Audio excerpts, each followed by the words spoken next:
Muito bem, meus irmãos, nós queremos agradecer aqueles que estão aqui nos acompanhando pelo Facebook e gostaria que os irmãos estivessem compartilhando, divulgando. Otávio, aqui está boa a distância?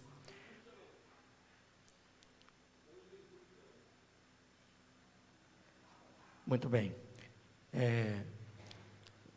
Nós estamos aqui analisando os aspectos técnicos da gravação. O Otávio informou que a internet hoje não está nos seus melhores dias, mas está sendo possível aí a transmissão. Queremos agradecer aqueles que estão aqui presencialmente, já ensaiando aí por retorno, e aqueles que estão nos acompanhando pelas redes sociais.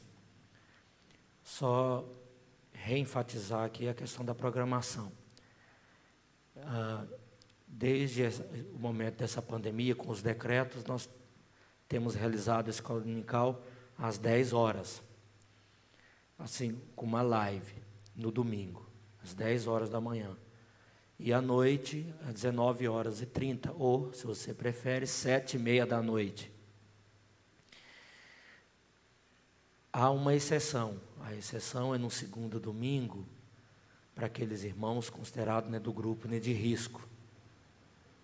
Aí a gente faz um culto às 9 horas e uma live às 10 horas. Só isso, só é no segundo domingo que nós temos aí, na verdade, 3 momentos de celebração: 9 horas, 10 horas e às 19h30. Terça-feira, tem alguns aqui perguntando, terça-feira, 19h30, reunião de oração.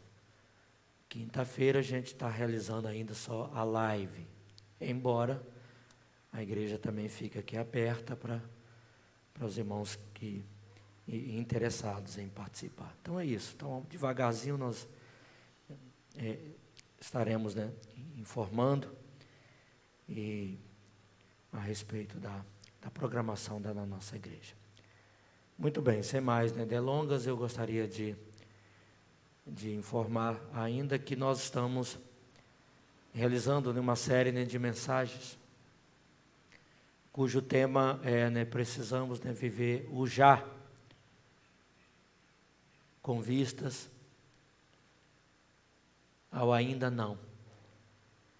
Então essa compreensão irá trazer para nós estabilidade emocional, espiritual, tranquilidade.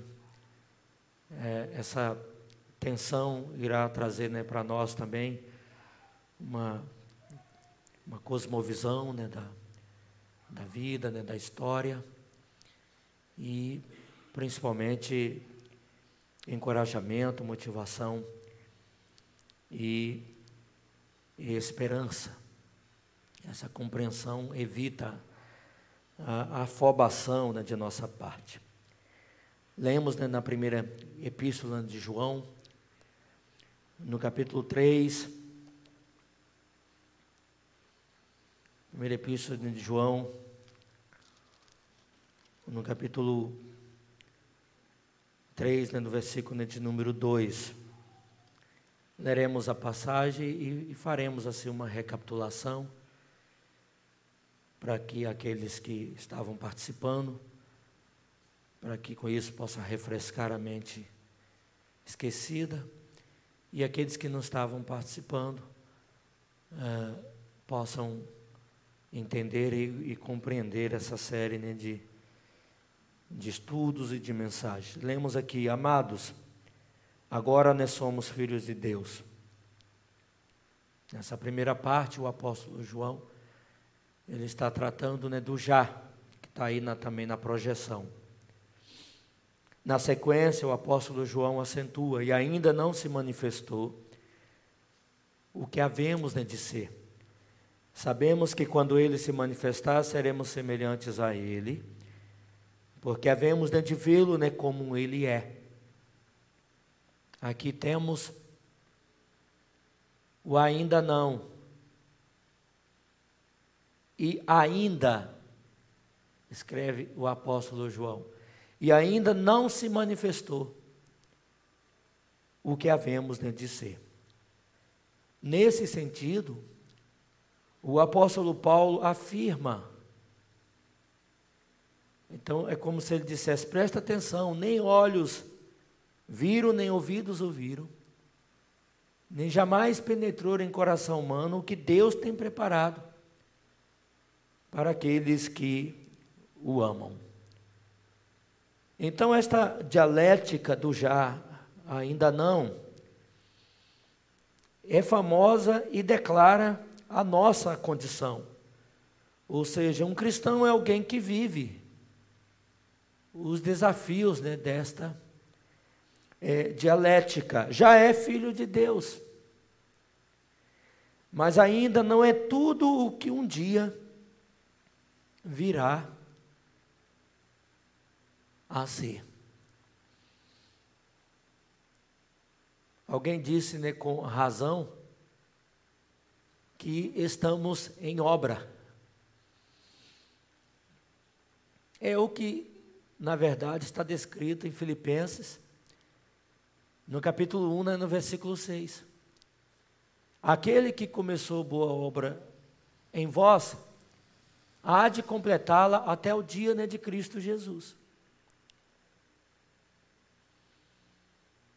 Então nós, via de regra, costumamos uma obra, e por falta de recursos financeiros, ou também por falta de planejamento, ou porque somos vencidos pelo desânimo, desistimos.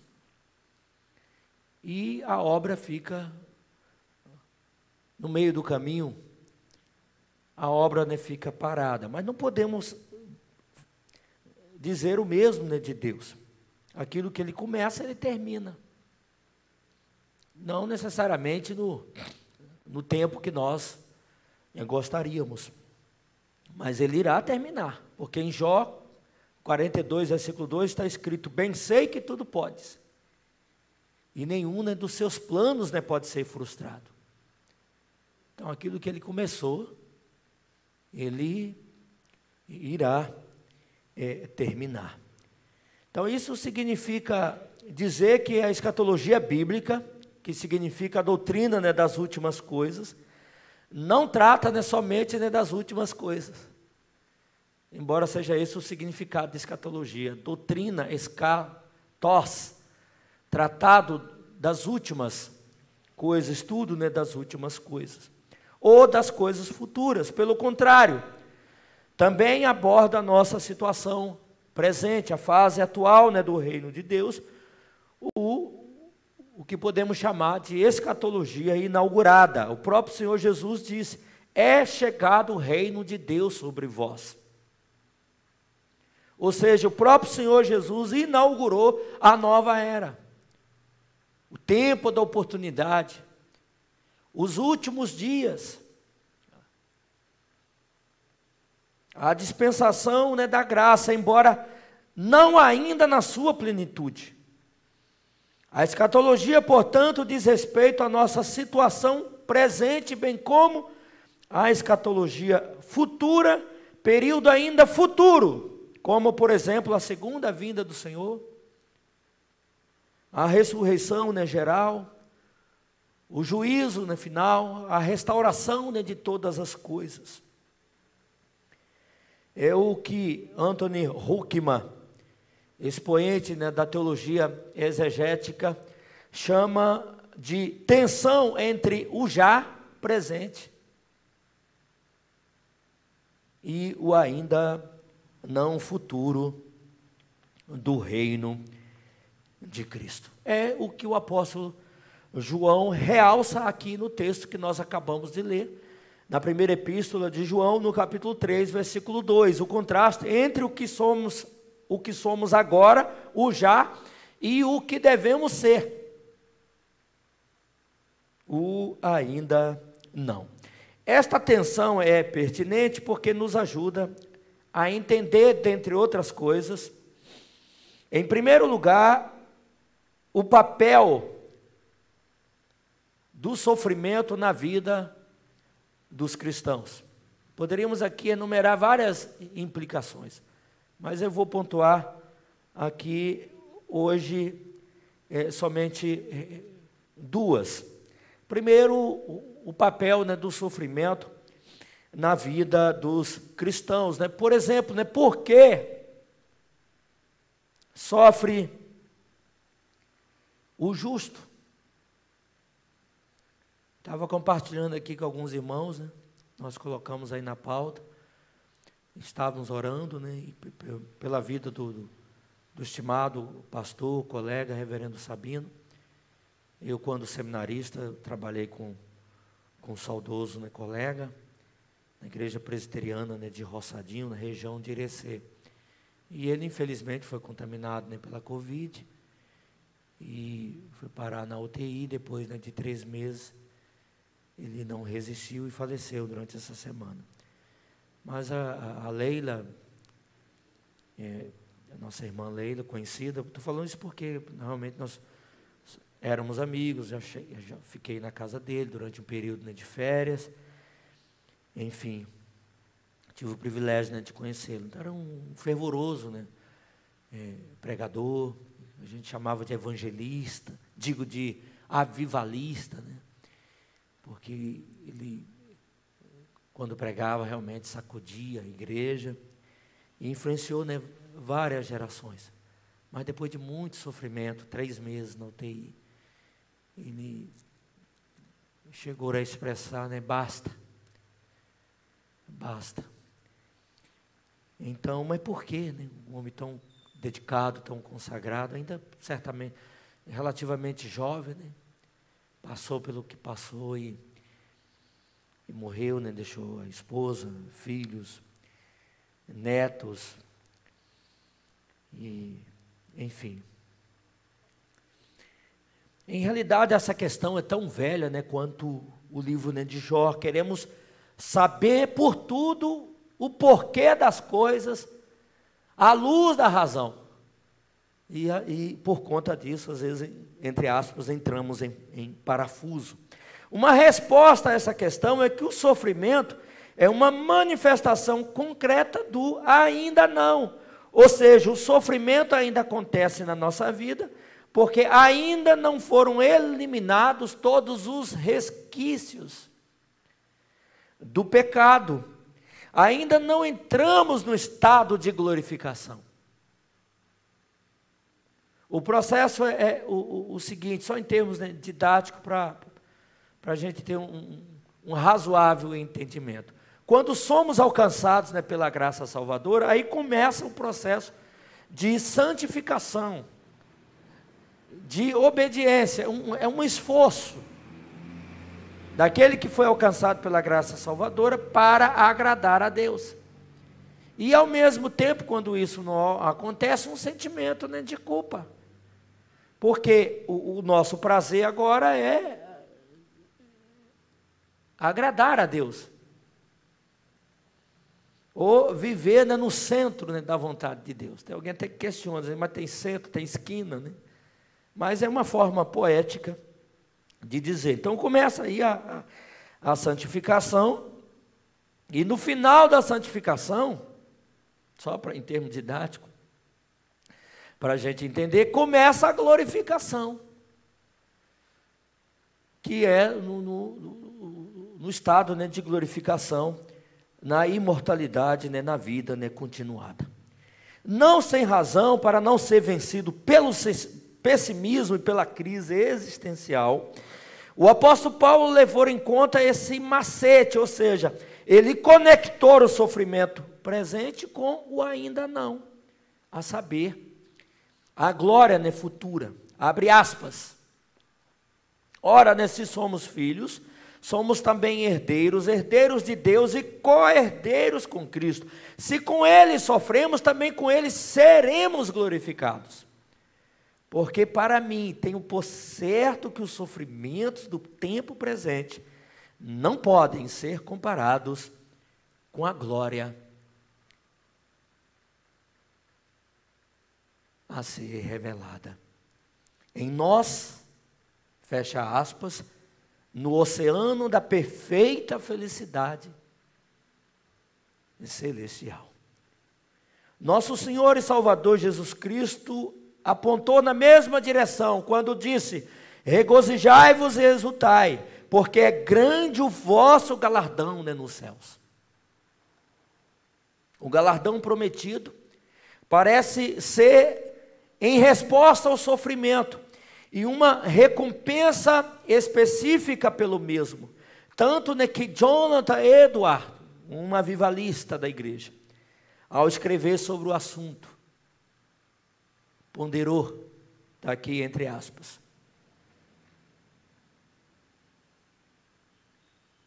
a glória dos santos nas alturas, está falando dos redimidos, né, nas alturas, será proporcional à iminência em santidade e boas obras neste mundo. E paciência no sofrimento é uma das maiores boas obras. Cristo recompensará a todos. Todos serão perfeitamente felizes. Cada um estará perfeitamente satisfeito na vida, né, continuada.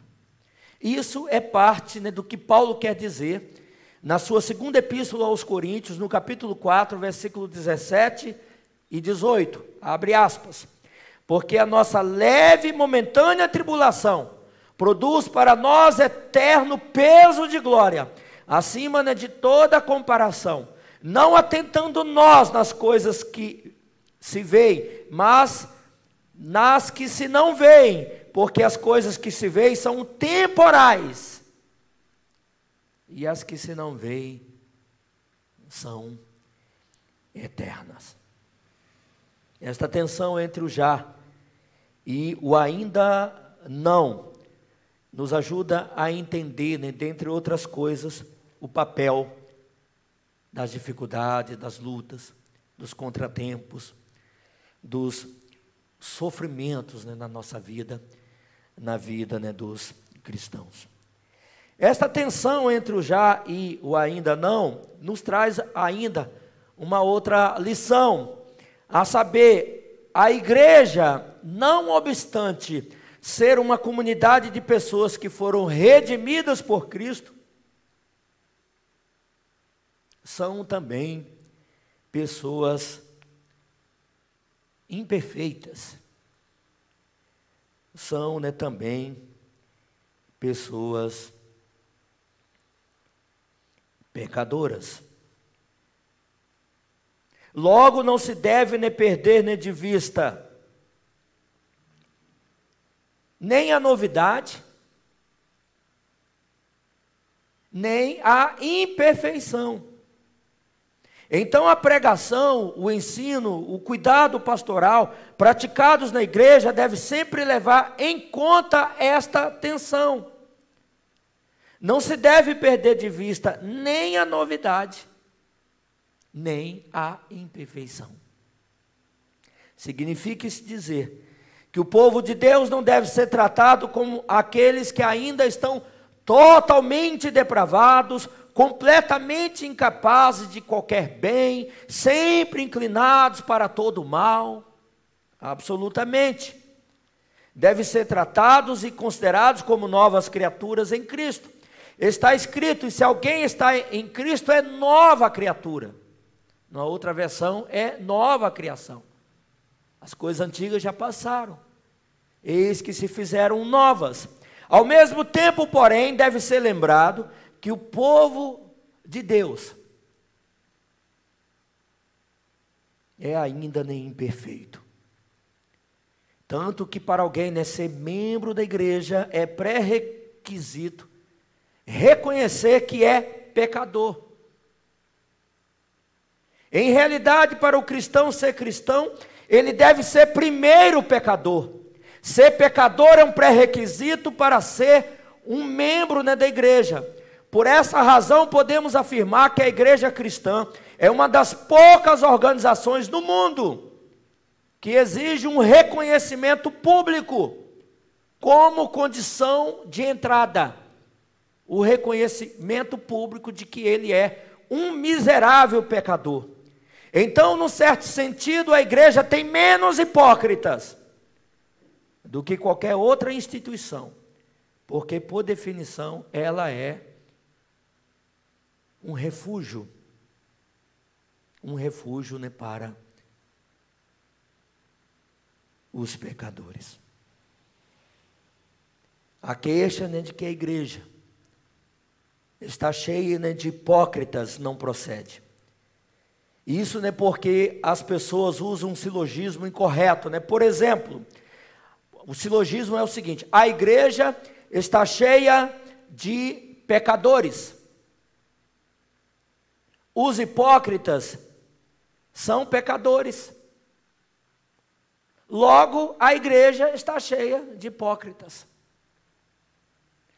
O que há de errado, né, nesse silogismo? A falsidade da premissa menor. Se for assim, podemos citar um outro exemplo aqui mais assustador. A igreja está cheia de pecadores. Os assassinos são pecadores. Logo, a igreja está cheia de assassinos. Então, uma falsidade aí na premissa. E assim poderíamos citar outros exemplos. A igreja está cheia, né, de pecadores, os sequestradores são pecadores, logo a igreja está cheia de sequestradores. Eu até anotei aqui, existem, de fato, infelizmente, hipócritas na igreja. Os cristãos, infelizmente, cometem toda sorte de pecados, que entristece o Espírito Santo e, infelizmente, causa um impacto no que diz respeito ao mau testemunho, no contexto da própria igreja, na militante e na comunidade. E como o próprio Cristo previu, a igreja contém sempre uma mistura de joio e trigo, de crentes sinceros e outros nem tanto. Mas isso não quer dizer que a igreja está cheia de hipócritas, que a igreja está cheia de assassinos, que a igreja está cheia de caloteiros. Essa palavra veio à minha mente ontem e eu fui olhar no dicionário. Falei, não, mas essa palavra ela é usual e está lá no dicionário. Caloteiro é aquele que não paga o que deve. É verdade. Todos os cristãos são pecadores. Contudo, nem todos os cristãos são hipócritas, nem todos os cristãos são caloteiros, e assim você pode usar outros adjetivos. A igreja está cheia de pecadores, porque ela foi estabelecida como um refúgio para os pecadores. E o apóstolo Paulo uma vez disse, dos quais eu sou o principal. Aliás, é necessário ser pecador para fazer parte, né, da igreja militante. Sproul é um renomado, né, teólogo, e ao escrever, né, sobre o assunto, ele disse o seguinte, está aqui entre aspas. Por sinal, não está mais conosco. Também, né, foi um teólogo americano, influenciou várias gerações, e hoje está na igreja, né, triunfante. Então ele escreveu o seguinte, está aqui entre aspas. Se a igreja afirmasse ser uma entidade composta, né, de pessoas perfeitas, sua reivindicação seria, então, hipócrita. Mas ela não faz isso. Não existe calúnia na acusação de que a igreja está cheia de pecadores. Não. Em razão disso, os cristãos deveriam lidar um com o outro como pecadores perdoados. Por conseguinte, os cristãos deveriam lidar um com o outro com mais, né, paciência, benignidade e longanimidade. Longanimidade é uma paciência, né, caracterizada, né, pela perseverança. Além disso, qualquer correção que deva ser feita, segundo as Escrituras, deveria acontecer no espírito de Gálatas, capítulo 6, versículo 1, abre aspas. Irmão, se alguém for surpreendido em alguma falta, vocês que são espirituais, deverão restaurá-lo com mansidão. Numa outra versão, encaminhai o tal com espírito de mansidão. Cuide-se, porém, cada um para que também não seja tentado. Numa outra versão, ou olhando por ti mesmo, para que não sejas, também tentado. Interessante, que o verbo grego, que aparece aqui é catartizo, que significa pôr em ordem, restaurar. A palavra era usada no grego secular para restaurar um osso quebrado, restaurar um osso fraturado, ou para reparar um osso deslocado. Então, quando alguém perguntar o que devemos fazer, quando uma pessoa for surpreendida em alguma falta, a resposta se encontra aqui em Gálatas, no capítulo 6, no versículo 1. Vocês que são espirituais, parafraseando, que estão na estrada há mais tempo, que são mais sarados. Eu estou falando sarado aqui, não é para... Danilo está aí, Danilo? Consequência de atividade física, né, Léo? Na prática do karatê, ou outra arte marcial, nós temos alguns aqui praticantes, então são esses aí, no bom sentido, o pessoal fala que são sarados, então sarados, com muita saúde, enfim, bem, fisicamente, e enfim, então aqueles que estão mais sarados espiritualmente, podemos...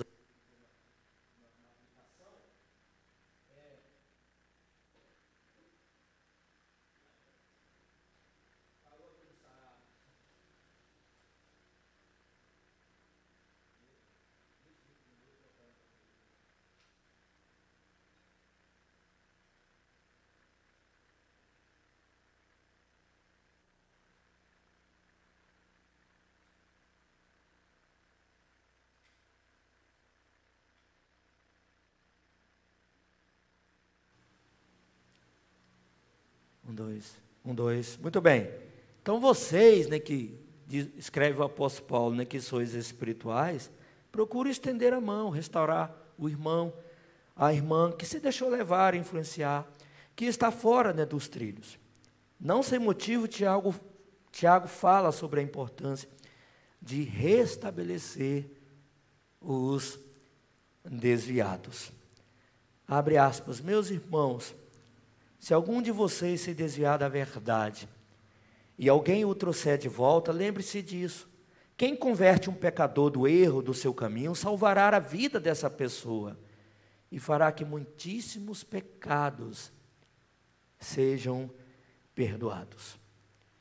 Infelizmente, muitos no decorrer da maratona, da vida cristã, se deixam levar, pela rotina, pelas tentações, pelos vícios, do passado, pelo velho homem, pelas propostas, do inimigo, de nossa alma, pelas circunstâncias variáveis, da vida, pelo caminho espaçoso, e são vencidos, e foram, vencidos. Por consequência, acabaram se afastando da vereda, da verdade, embora tenha se tornado membro da igreja, membro professo, da igreja, retornou ao mundo e, por consequência, ao seu próprio vômito.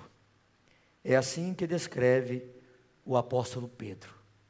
Palavras duras, ele diz o seguinte: confirma-se neles que é verdadeiro o provérbio, o cão volta ao seu próprio vômito, e ainda a porca lavada volta a revolver-se na lama. Então, o técnico agrícola vai lá, limpa, dá um banho, mas se ele perceber que tem uma lama, ele vai procurar a lama. A porca lavada volta a revolver-se na lama, conforme 2 Pedro, capítulo 2, versículo 22. Então, o que fazer? Resposta: vocês que são espirituais deverão restaurá-lo, deverão envidar esforços para restaurá-lo, com espírito de brandura, de humildade, de mansidão. Eis o que dizem as Escrituras: tenham igual cuidado uns pelos outros, coopere com igual cuidado em favor uns dos outros, sejam solícitos uns para com os outros, e por fim, levai as cargas uns dos outros, e assim cumprireis a lei de Cristo. Isso implica não desistir de ninguém por causa de uma falha, por causa de um erro. Nós estamos numa maratona. Alguns começam muito bem, mas não basta começar bem. É preciso continuar, é preciso perseverar. Aqui não está falando dos 100 metros rasos, 200 metros rasos. Aqui não está falando de uma corrida de 800 metros, que é também extremamente difícil, ou de 1.500 metros. Tem ainda também nas Olimpíadas de 3.000 metros. Tem ainda a maratona de 10.000 metros. Na verdade, está falando aqui, a palavra que é mais usada é maratona. Essa das competições é a mais difícil. Muita gente começa. E a gente acompanha aí pela televisão as competições, inclusive alguns com muito ânimo. E aparece na frente, não sei se é poder ser filmado e quem sabe o narrador mencionar o nome, mas depois de 2 quilômetros, para, 5 quilômetros. E aqueles do grupo de elite, que eu falo grupo de elite, aqueles que de fato vão disputar a competição, a medalha, estão ali no mesmo ritmo, conforme o treinamento, conforme a orientação, 5.000 metros, 10.000 metros, 15.000, e 20.000, e outros ali até entre os retardatários, até 40.000, aí nos últimos 2 quilômetros, acho que é 42.000 metros e 42.000 e alguns quilômetros, e aí eles se intensificam na chegada, objetivando uma colocação ou medalha de ouro, ou de prata, ou de bronze. Mas é perceptível claramente que muitos não resistem. Cãibra,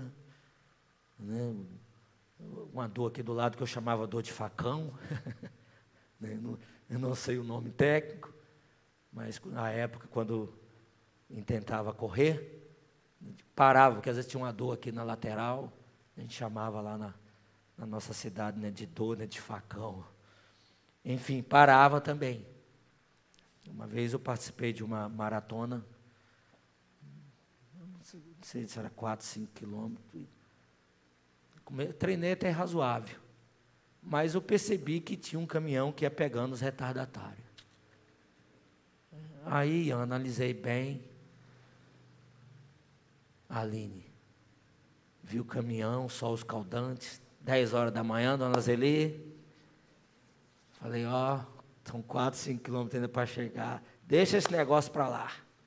Dei sinal, o caminhão parou, cheguei bem, mas em cima do caminhão. Então, meus queridos, é assim a nossa caminhada, a nossa trajetória, e aí devemos cooperar com igual cuidado em favor um dos outros, envidando esforços, de tal maneira, tomara, que todos tenham condições de chegar até o final. Esquecendo das coisas que para trás ficam e prosseguindo para o alvo da soberana vocação em Cristo, Jesus. Então, que Deus nos ajude nesse sentido. Em nome de Jesus e para Jesus, amém. Hoje à noite nós vamos continuar essa série de mensagens. E, se Deus quiser, precisamos viver o já, né, com vistas ao ainda não. E na oportunidade nós vamos falar que a tensão entre o já e o ainda não deve ser um incentivo para um viver, né, cristão responsável. Então isso não quer dizer também que devemos viver, né, de qualquer, né, maneira. Queremos agradecer, né, a todos que estão aqui nos acompanhando, né, pelo Facebook. E às vezes a gente pontua aqui, meus irmãos, é igual na igreja, não vamos falar aqui que estão presentes, que são membros, geralmente a gente destaca os visitantes, tá?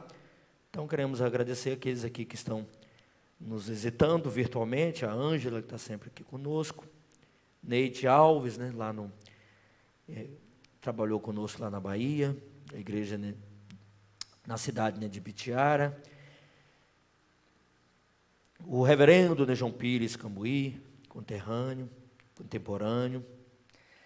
João Pires está no Paraná, parece que é isso mesmo, às vezes eu acho que ele está em Santa Catarina, não está no Paraná. Eliane Borges, ali em Bom Jesus, Lice Silva, enfim, está lá em Itapetinga, na Bahia, são conhecidos, né? Irmãos e irmãs, e que agora estão aproveitando para participar conosco aqui da escola dominical. Não sei se tem na agulha algum cântico, não, né? Não, está preparado? Vamos ficar de pé então, nós vamos orar. E logo mais à noite, né, se Deus quiser, estaremos aqui já encerrando aí essa série, né, de mensagens a respeito, né, da tensão entre o já, mas ainda não.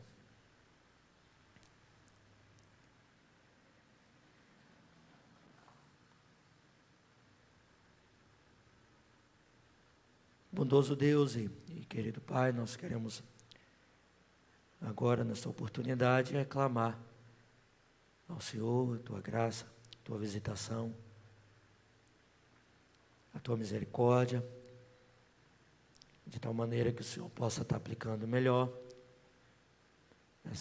não somente essa mensagem, mas essa série, né, de mensagens, ó Deus, ao nosso coração, para que possamos festejar, né, celebrar com o já.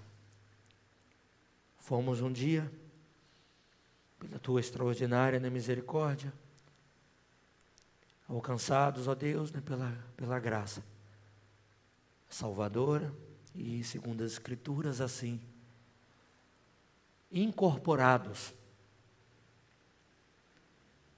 na comunidade, né, que o Senhor está formando desde o livro, né, de Gênesis, formando, investindo com muita, né, paciência, investindo, aperfeiçoando,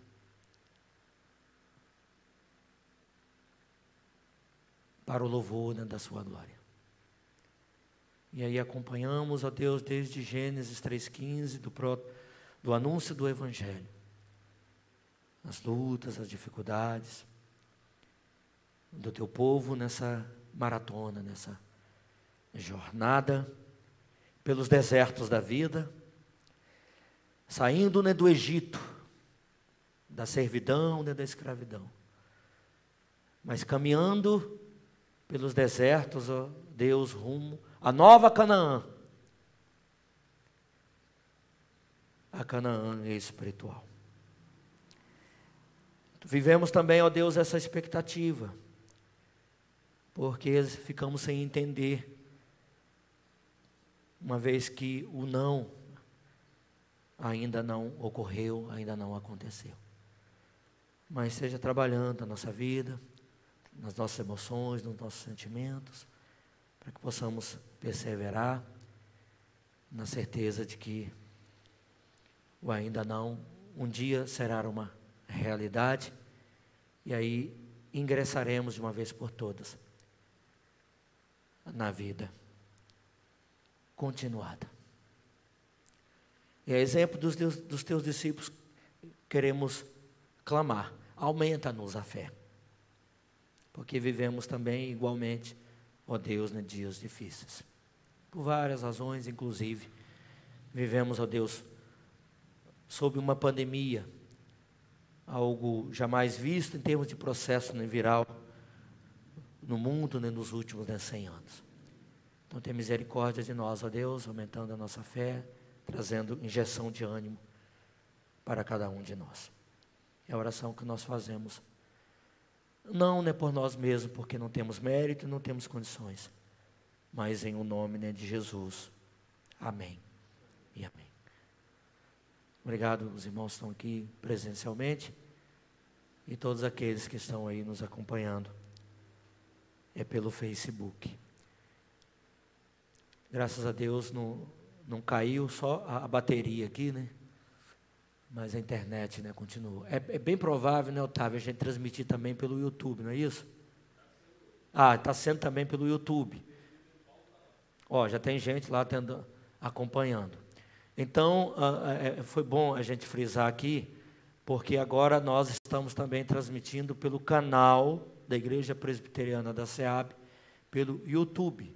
Só você digitar lá, Igreja Presbiteriana da SEAB, IPSEAB, e aí você poderá acompanhar. Tem gente que diz: mas eu entrei aqui. Não, às vezes tem isso tem um nome para isso, não é time, não, tem um nome aí, um tempo, delay, está lá. A gente vê isso até nas transmissões aí. Gostaria que o repórter está lá em Londres falasse: aí tem um tempo, o repórter está lá parado, porque tem um delay até chegar nele. Então, mas depois aí você acompanha, normalmente. Então, que Deus a todos abençoe. Amém.